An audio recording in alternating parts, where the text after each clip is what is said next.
Hello అండి, అందరికీ నమస్కారం. దక్షిణాయనం శరదృతువు కార్తీక మాసం శుక్లపక్షం పాడ్యమి. ఈరోజు కార్తీక మాసంలో మొదటి శనివారం. ఈరోజు బలిపాడ్యమి కూడా. అంతేకాకుండా ఈరోజు గోవర్ధనగిరిని అర్చించే రోజు.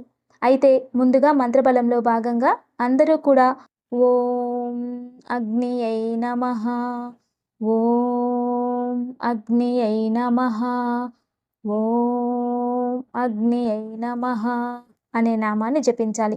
ఈ కార్తీక మాసంలో దామోదరుడిని కానీ అగ్నిని కానీ నామస్మరణ చేయడం వలన మనకి మనసులోని కోపాన్ని దహించి పుణ్యఫలాన్ని ప్రాప్తిస్తుంది. కార్తీక మాసంలో వెలిగించే దీపం ఆత్మకు ప్రతీకం. కార్తీక మాసంలో చేసే దానం యజ్ఞంతో సమానం. అలాగే కార్తీక మాసంలో చేసే ధ్యానం 100 యజ్ఞాలకి సమానం. కార్తీక మాసంలో ఆచరించే స్నానం 1000 పుణ్య స్నానాలకి సమానం. అంటే ఈ కార్తీక మాసంలో మనం ఏ పని చేసినా కూడా అత్యధికమైన పుణ్యఫలాన్ని ప్రాప్తిస్తుంది. అయితే ఓం అగ్ని అయిన మహా అనే నామాన్ని ఎవరైతే ఈరోజు జపిస్తారో వారికి యజ్ఞేశ్వరుల వారి అనుగ్రహంతో పాపాలు కల్మషాలు దూరమవుతాయి. అలా అగ్ని చాలా పవిత్రమైనది. ఎంత పవిత్రం అంటే ఎవరూ కూడా అగ్నిని తాకలేరు. బ్రహ్మాండం అంతా చలనవలనాలు అనేవి కూడా అగ్ని రూపంలోనే జరుగుతూ ఉంటుంది. అలా కార్తీక మాసంలో యజ్ఞేశ్వరుల్ని ధ్యానం చేయడం కూడా చాలా విశేషమైనటువంటిది. ఇక ఈరోజు ఉదయాన్నే ఆచరించవలసినటువంటి విశేషమైనటువంటి పూజ బలేంద్ర పూజ. అయితే ఈరోజు స్త్రీలందరూ ఉదయాన్నే అభ్యంగన స్నానం చేయాలి. నువ్వుల నూనె శరీరానికి పెట్టుకుని అభ్యంగన స్నానం చేసిన తర్వాత దేవుడి గదిలో దీపాలు వెలిగించి పూజించాలి. ఇంటి బయట పేడతో కోటను నిర్మాణం చేసి దాని మధ్యలో పుష్పాలు వేసి దానిపై 2 మట్టి ప్రమిదలు పెట్టి ఓం బలిచక్రవర్తి అయిన మహా అంటూ తులసి కోట ముందు ఈ దీపాలను వెలిగించాలి. ఇది బలిచక్రవర్తికి ఇచ్చేటటువంటి దీపం. దీని వలన బలి సంతోషించి ఇంట్లో సుఖ సంపదలను వృద్ధి చేస్తారు. అయితే ఈరోజు కార్తీక మాసం. కార్తీక మాసం చాలా విశేషమైనటువంటిది. కార్తీక మాసంలో వెలిగించే దీపాలు కావచ్చు, కార్తీక మాసంలో చేసే దానాలు కావచ్చు, ఏదైనా నిష్ఠతో యజ్ఞంలా ఆచరించడం వలన విశేషమైన పుణ్య ఫలితాన్ని ఇస్తుంది. ఈ కార్తీక మాసం అంతా కూడా దీపాలతో దానాలతో పుణ్య స్నానాలతో ఆచరిస్తూ ఉంటారు. ఇక బలిచక్రవర్తి జన్మ వృత్తాంతం తెలుసుకుందాం. ఈరోజు ఎవరైతే బలిచక్రవర్తి జన్మ వృత్తాంతాన్ని తెలుసుకుంటారో వారికి విష్ణు అనుగ్రహం ప్రాప్తిస్తుంది అని సాక్షాత్ విష్ణుమూర్తి బలిచక్రవర్తికి వరం ఇచ్చారట. ఇక బలిచక్రవర్తి వృత్తాంతాన్ని తెలుసుకుందాం. త్రేతాయుగంలో హిరణ్యకశిపుడు అనే రాక్షసుడు ఉండేవాడు. ఆ రాక్షసుడిని నరసింహావతారంలో స్వామివారు హతమార్చుతారు. హిరణ్యకశిపుడు పుత్రుడు భక్త ప్రహ్లాదుడు. భక్త ప్రహ్లాదుని పుత్రుడు విష్ణు భక్తుడు. ఇక ఆ విష్ణు భక్త పుత్రుడే బలిచక్రవర్తి. ఈ బలిచక్రవర్తి సకల గుణ సంపన్నుడు. అంటే ప్రజలందరి ప్రేమను పొందినవాడు. దయామయి, దానశీలి, కరుణామయుడు. ఇంత గొప్ప చక్రవర్తి బలిచక్రవర్తి. అయితే ఈ బలిచక్రవర్తిలో సకల దేవతలను కూడా గెలిచేటటువంటి శక్తి ఉంటుంది. అయితే ఈ బలిచక్రవర్తిలో ఉన్న విశేషం ఏమిటి అంటే దేవతలందరూ ఎలా అయితే నిత్యం సంతోషంగా ఉంటూ ఉంటారో అలాగే భూలోకంలో ఉన్నటువంటి జీవరాశులు సమస్త ప్రాణకోటి అంతా కూడా అలాగే ఎప్పుడూ సంతోషంగా ఉండాలని కోరుకుంటూ ఉంటాడు. అటువంటి బలిచక్రవర్తి కూడా రాక్షస వంశస్థుడు. రాక్షస వంశస్థులు ఎవరు అంటే హిరణ్యాక్షుడు, హిరణ్యకశిపుడు. వీరి వంశంలో జన్మించిన వారే భక్త ప్రహ్లాదుడు, విష్ణు భక్తుడు, బలిచక్రవర్తి కూడా. ఈ బలిచక్రవర్తి రాక్షస వంశస్థుడు కాబట్టి దేవతలందరికీ కూడా భయం అనేది ఉంటుందట. ఎందుకంటే అప్పటికే అతను ప్రపంచాన్ని బ్రహ్మాండాన్ని జయించి గొప్ప పేరు ప్రతిష్ట తెచ్చుకుని ఉంటారు. అటువంటి ఈ బలిచక్రవర్తి సర్వజిత్ యాగాన్ని చేపట్టాలని సర్వజిత్ యాగాన్ని చేయాలి అనుకుంటూ ఉంటారు. అలా ఆ సర్వజిత్ యాగాన్ని చేయాలి అంటే ఎవరు ఏదడిగినా ఇచ్చేయాలి. అలా అంతటి కార్యానికి ముహూర్తాన్ని నిర్ణయిస్తారట. అటువంటి దివ్యమైన రోజే ఈరోజు కార్తీక మాసంలో మొదటి రోజు యజ్ఞానికి సంబంధించిన అన్ని ఏర్పాట్లు చేసుకుని యజ్ఞానికి సిద్ధంగా ఉంటారు. వచ్చిన వారందరికీ కూడా ఋషులు, మహర్షులు, సన్యాసులు, సత్పురుషులు అందరికీ కూడా దానాలను ఇస్తూ ఉంటారు. ఇది గమనించిన దేవతలందరూ కూడా విష్ణుమూర్తి దగ్గరకు వెళ్ళి ఇలా ప్రార్థిస్తారు. స్వామి నారాయణ, బలిచక్రవర్తి శర్వజిత్ యాగాన్ని నిర్వహిస్తున్నారు. వారు ఆ యాగాన్ని నిర్వహించినట్లయితే దేవతలందరికంటే కూడా శక్తివంతుడుగా అయిపోతాడు. అప్పుడు బలిచక్రవర్తి రాక్షస వంశస్థుడు కాబట్టి భవిష్యత్తులో దేవలోకాలపైన అంటే శివలోకం, బ్రహ్మలోకం, సత్యలోకాలపైన కూడా యుద్ధానికి రావచ్చు. అప్పుడు అతడికున్న యజ్ఞఫలం వలన మనందరం అతడికి దాసోహం అవ్వాల్సి ఉంటుంది. కాబట్టి లోక కళ్యాణం కోసం మీరు ఏదైనా ఆలోచించి దీని నుండి రక్షించండి అని దేవతలందరూ కూడా విష్ణుమూర్తిని ప్రాధేయపడతారు. అప్పుడు మహావిష్ణువు వామన రూపంగా, కుబ్జుడి రూపంగా, బ్రాహ్మణ రూపంగా వేషాన్ని ధరించి అలా శ్రీ మహావిష్ణువు ఆ యజ్ఞం జరిగే ప్రదేశానికి వచ్చేస్తారు. అయితే శ్రీ మహావిష్ణువు వచ్చిన విషయం శుక్రాచార్యుల వారికి తెలిసిపోతుంది. అయితే ఈ యజ్ఞం జరగకుండా దేవతలు ఏదో ఒకటి చేస్తారు అనే ఉద్దేశంతో రాక్షసుల గురువైనటువంటి శుక్రాచార్యుల వారు అక్కడే ఉండి పరిశీలిస్తూ ఉంటారు. అందువలన శ్రీ మహావిష్ణువు బ్రాహ్మణ రూపంలో అక్కడికి వచ్చేస్తారు. అలా బ్రాహ్మణ రూపంలో వచ్చినప్పటికీ అతడికున్న తేజస్సు, అతడి ముఖాన్ని చూసిన వెంటనే శ్రీ మహావిష్ణువేనని శుక్రాచార్యుల వారు కనిపెట్టేస్తారు. ఆ సమయంలో ఎవరికంటే వారికి దానం ఇవ్వకూడదు అని చెప్పేసి శుక్రాచార్యుల వారు తెలియజేస్తూ ఉంటారు. అయినప్పటికీ శుక్రాచార్యుల వారి మాట వినని బలిచక్రవర్తి అందరికీ దానం చెయ్యాలి అనే ఉద్దేశంతో వచ్చిన వారందరికీ కూడా దానం చేస్తూ ఉంటారు.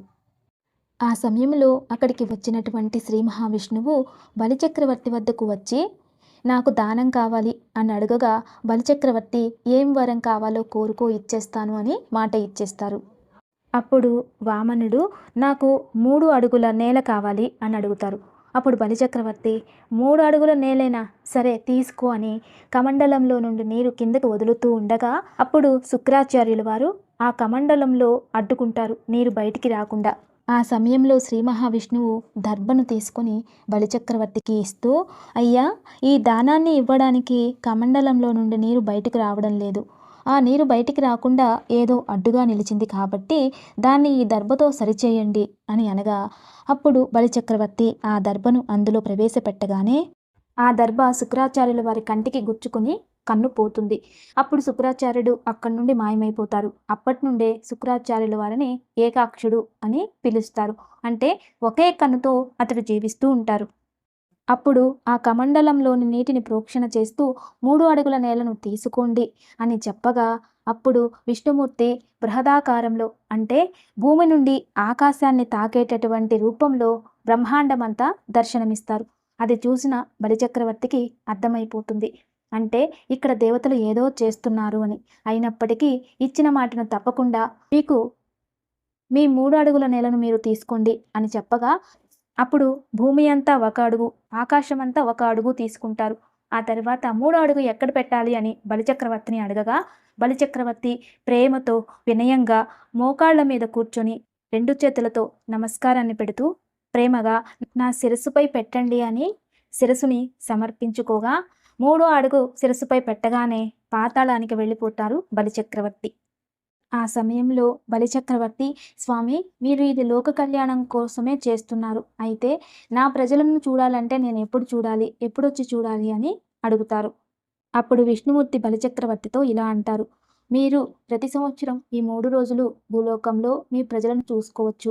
మీకోసం ప్రజలు పూజలు చేస్తారు. మీరు కూడా మీ ప్రజలకు ఆశీర్వాదం ఇవ్వవచ్చు, దేవతలను ప్రార్థించవచ్చు అని విష్ణుమూర్తి బలిచక్రవర్తికి చెప్తారు.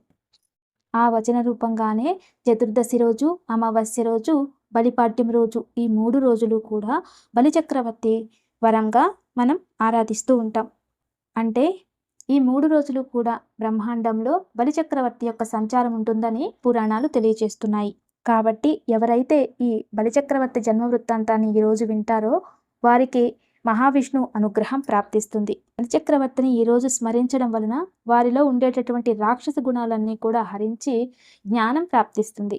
ఇక ఈరోజు ఇంకొక విశేషమైన పూజ ఏమిటి అంటే గోవర్ధన గిరిని ఆరాధించాలి, గోవులకు గ్రాసాన్ని ఇవ్వాలి.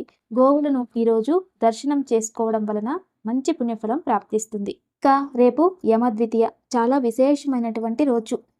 చాలామంది ఇళ్లలో అమ్మాయిలు మాత్రమే ఉంటారు.